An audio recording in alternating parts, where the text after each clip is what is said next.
Hi everyone, my name is Zhang. Today, I'm excited to tell you about our work, Capture, which aims to address the challenges in IoT library management.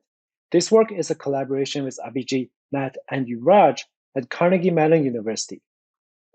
In recent years, IoT devices have been involved in so many infamous attacks and security incidents. For cheap devices from random brands, it is probably a sure bet that they will get hacked, just a matter of when. So as consumers looking to purchase some smart devices, perhaps you want to spend the extra money and go for the well-known brands. With years of expertise and reputation on the line, these vendors should be pretty good at securing their devices, right? Unfortunately, as we will show later in this talk, these devices often contain well-known vulnerabilities, even if consumers keep their devices updated. How come? To understand the cause of the problem, let's take a look at IoT software stack. We probably all have a few smart devices at home, such as the smart plug in this example. These devices are like mini computers with a software stack similar to traditional computer programs. Numerous prior research have studied the code reuse and library management issues in traditional applications. Borrowing their insights, we can easily predict that IoT devices would possess similar characteristics. Many common third-party libraries will be prevalent across IoT devices and vendors. Meanwhile, developers probably won't do a very good job in timely patching vulnerable libraries. By exposing libraries with known exploits to the internet, these devices will definitely threaten the overall security of users' homes. However, most of the predictions are just conjectures. We have to find data to back up our claims. Therefore, we conduct a measurement study to analyze library usage in IoT devices.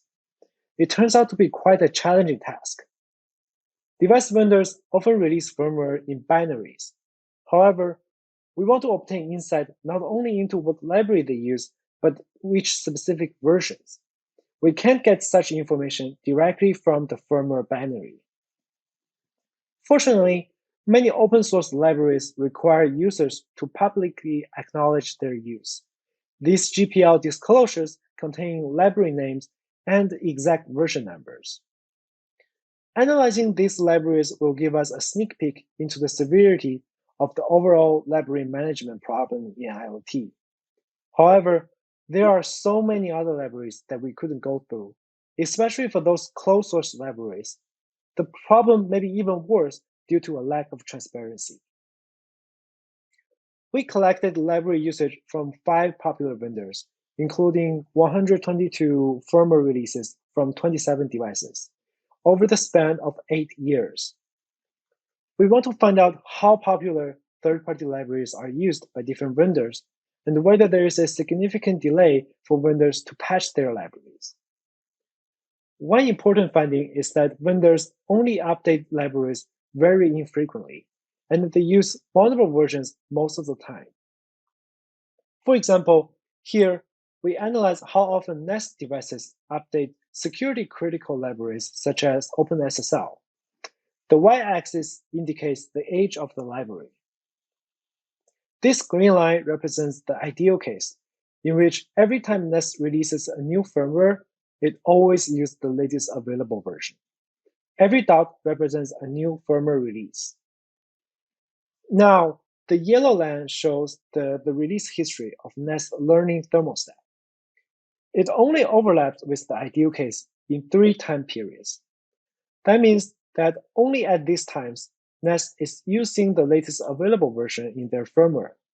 Most of the time, it keeps using the outdated version, even though they regularly release new firmware. To make things even worse, as a different product from the same vendor, Nest Protect uses such an outdated version, it gets as old as over 1,500 days at one point. We can see that even for devices from the same vendor, they're using different library versions. We want to point out that this is not a unique problem just for Nest devices.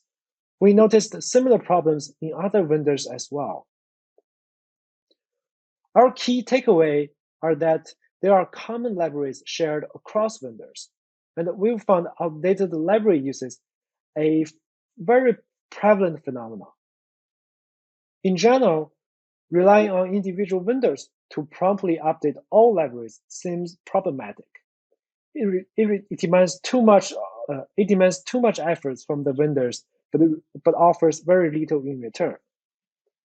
If they fail to do so, vulnerable libraries impose a huge threat to the home IoT environment and other local devices.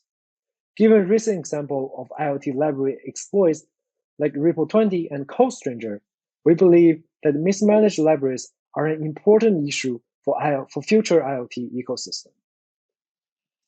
To mitigate this challenge, we propose Capture, a novel architecture for IoT device development and deployment. Currently, every device includes its library runtime in the firmware. If the library needs update, it has to be packaged into a new firmware release. Meanwhile, other devices in the local home might use the same library or similar alternatives.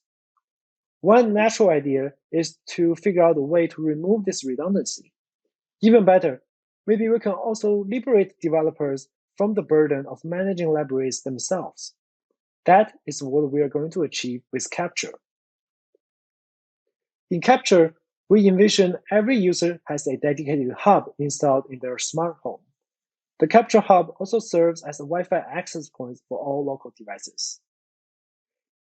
Instead of asking each device to keep its own copy of the common library, the Capture Hub keeps a single copy of the latest one and is responsible to maintain security updates.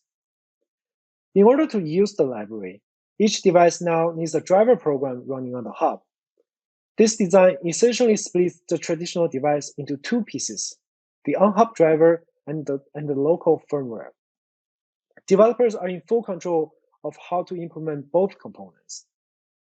Capture also preserves the flexibility of developers. If they need any special library and the rare dependencies not covered by the hub, they can also include them in the firmware. We have several key design requirements for Capture. First of all, because of the firmware splitting, we need to preserve the communication integrity between the device and the driver. In addition, we want to provide extra security protections currently absent in the home IoT environment. Meanwhile, because of Capture's greenfield design, we want to lower the effort of adoption for existing applications. And finally, we want to have a performant and scalable design to support hundreds of devices with minimal overhead on a single Capture hub. To ensure device integrity and security, we employ a comprehensive design. We employ a comprehensive design of network and process isolations in Capture. We also proposed and evaluated 3 integration approaches to migrate existing applications. And finally, we've optimized our prototype and runtime library implementation to reduce overhead. Please check out our paper for details on any of these aspects. Capture's isolation design leverages many existing networking and Linux primitives. We use a feature from WPA2 Wi-Fi protocol to construct device-specific VLANs and generate unique network credentials. We bind unique virtual network interfaces to each device and assign different subnets. Meanwhile, we create different security domains for each driver to manage resource isolation on the shared hub. With the help of network firewall and Linux security modules, we create a strongly isolated runtime for each device driver pair.